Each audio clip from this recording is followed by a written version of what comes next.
We are thrilled to announce the approval of the 2026 capital budget, a $95 million investment in infrastructure, facilities, and public assets the residents depend on every single day. I want to thank the members of the council who've voted for the approval of our spending plan, and I want to thank council leadership in particular.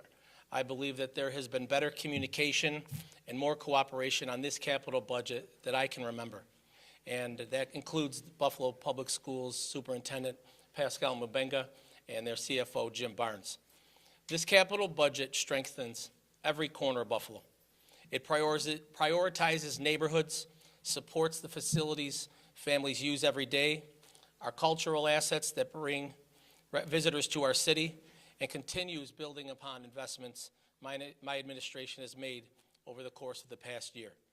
This plan expands upon recommendations of the Citizens Planning Council and directs investments where they are needed most.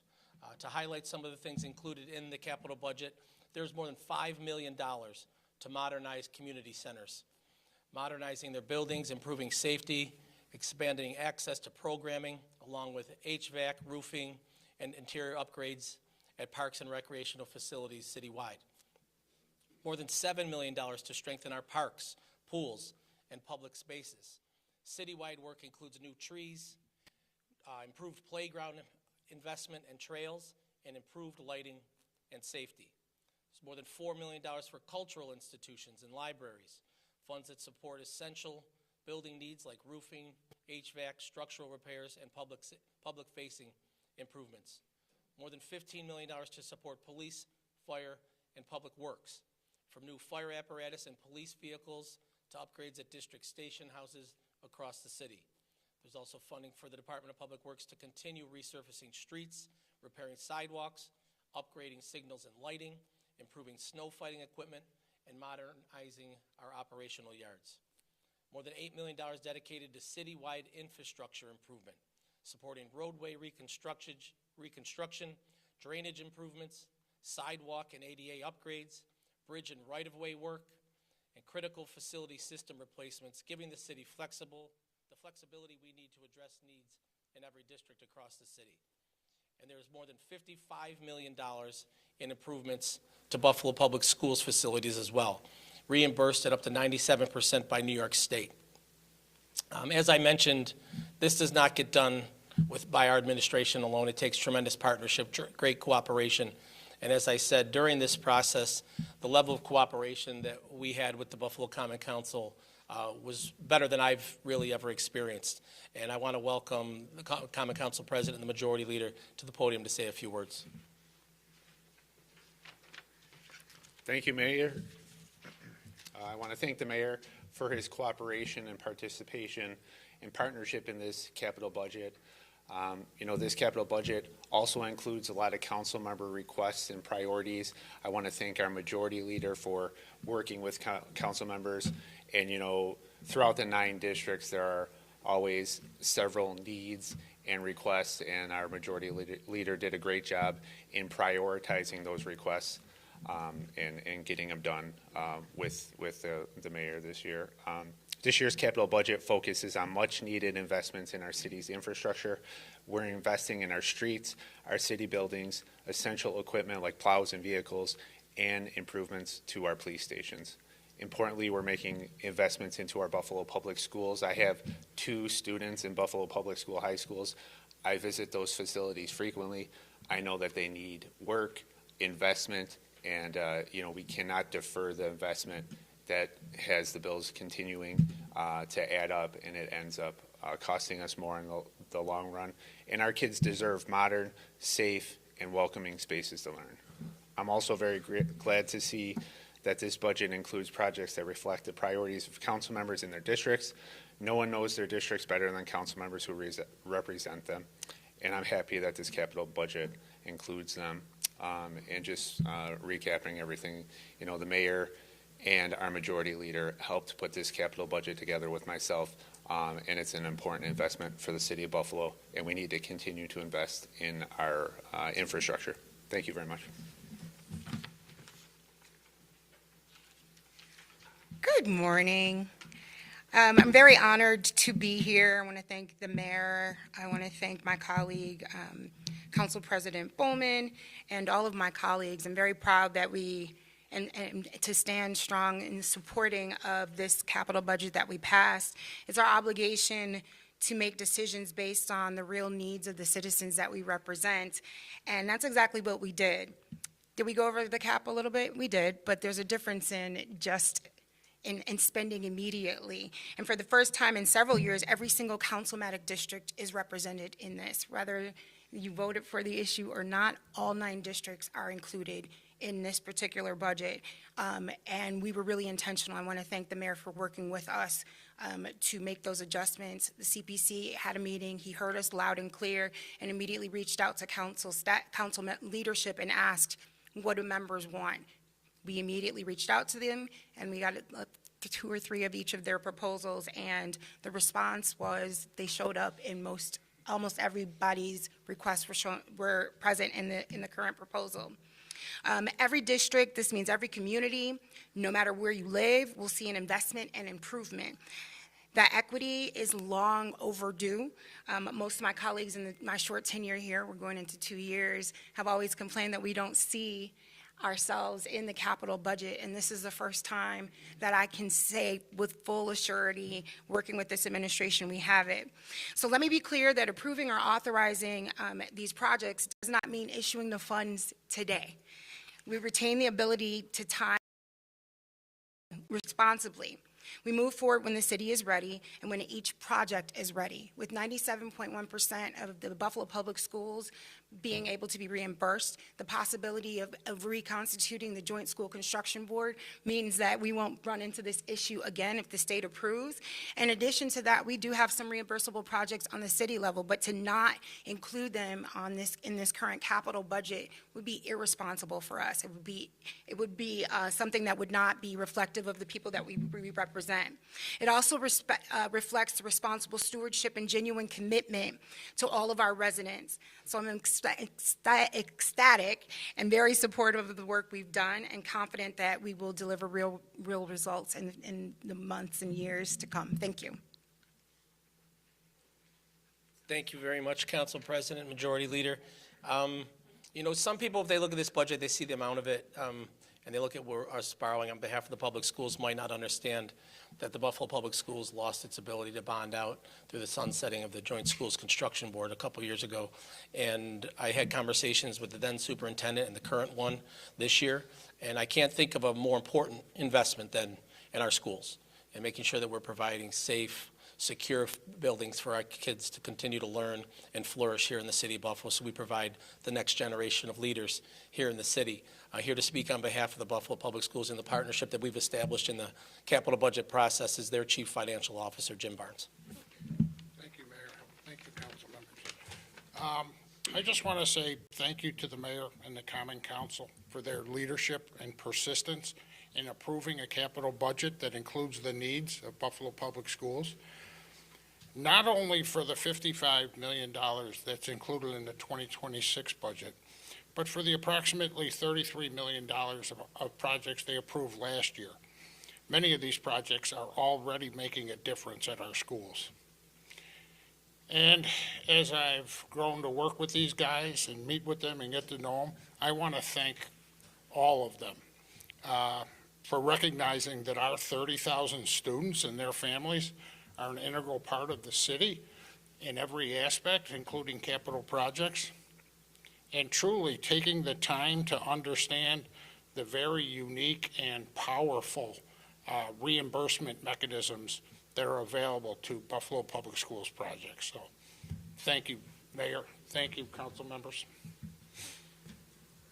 Thank you very much, Jim. So this capital budget, it reflects our values, right? Investing in our neighborhoods, supporting families, strengthening public safety, and improving quality of life. So again, I want to thank the council members, in particular leadership working with me on the capital budget. I want to thank Jim and the superintendent of public schools. And, you know, I can't stress enough, this is 2 capital budgets in just about a year that we've passed that total $205 million. And then a 2-year span, that's more investment that this city has ever seen in a 2-year span.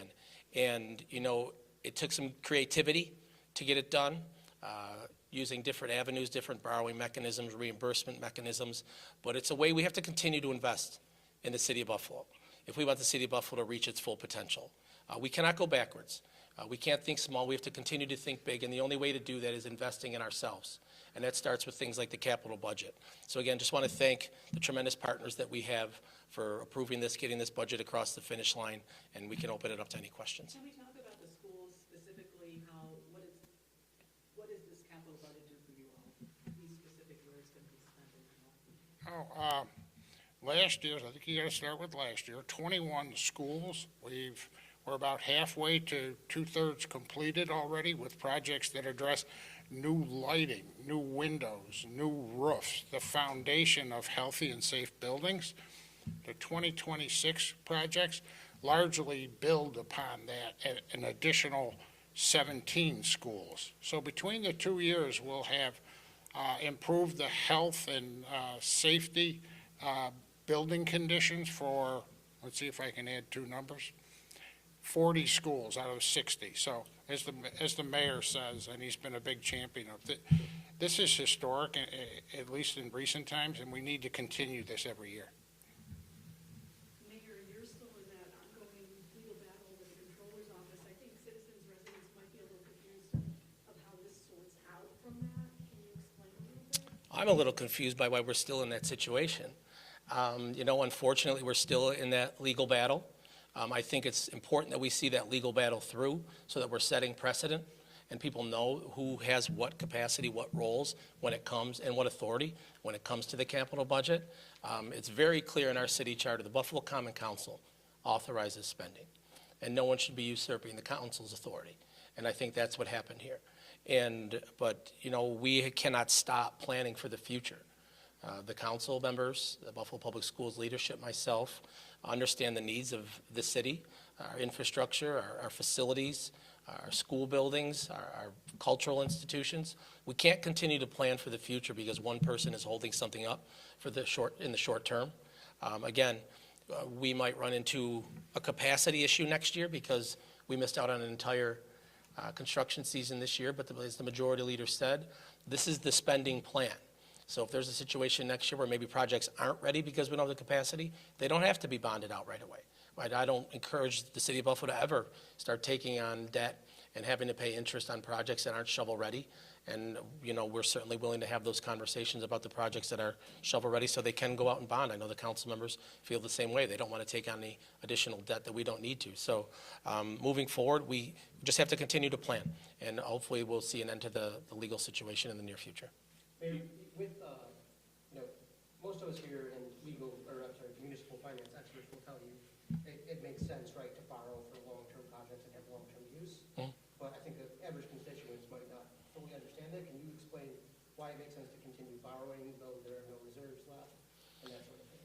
Yeah, obviously, I think one of the larger problems we're facing right now in the city of Buffalo is a situation where there was a lot of deferred maintenance on a lot of our facilities, a lot of our roads. We didn't keep up on it. I can tell you that during the 2010s when interest rates were very low, we should have been borrowing more, investing more in the city of Buffalo. But now we're trying to play catch up. We are all aware of some of the condition of some of our facilities and the incredible work that needs to take place in those. So again, while someone might see that we are exceeding the recommended cap by $70 million, they have to understand that 55 of that is with the Buffalo Public Schools, reimbursed through New York State. The gap in that reimbursement is covered by the Buffalo Public Schools. $2 million that we exceeded the cap is planning money that's reimbursed as those projects come online. So when we exceeded the cap, we only exceeded the cap by about $8 or $9 million. And when you talk about that yearly cost to the city of Buffalo, it's minimal when you talk about the serious needs that we have throughout the city of Buffalo. Some of the infrastructure work, isn't that also reimbursed through federal funds? These, well, a lot of in the capital budget this year, that money that's in there, if you might be talking about last year's capital budget where we wanted to do the bond anticipation notes with a $200 million project, $200 million worth of projects. That was a different situation where those projects were coming online. The money in here, this is directly going out to improving roads and sidewalks throughout the 9 different councilmatic districts. That's what was very clear that the council members said when the CPC came out with their recommendation. They did not see their district request reflected in the capital budget, and that's when we got to work leadership, myself, my team, them working with their colleagues on the council to make sure that the needs of all 9 districts were reflected in this capital budget. And that's when I say the level of cooperation and the collaboration on this budget was greater than I've experienced in the past. I truly believe that. So, like the road work, the lighting, is any of that reimbursable through federal programs? I don't believe in this capital budget, no. Are you foreseeing any issues to repeat of this year with the comptroller? I'm sure, I can't speak for the comptroller, you'd have to ask her, but, you know, obviously she took a stance on last year's the current year's capital budget. I'm sure she probably feels the same way. Again, that's why I think it's important that we have quick resolution to this court battle, and so that we have certainty when it comes to this upcoming capital budget and capital budgets moving forward. One thing I didn't want to do when this problem arose was push this off or kick the can down the road, and then 2, 5, 8, 10 years from now, this happens again.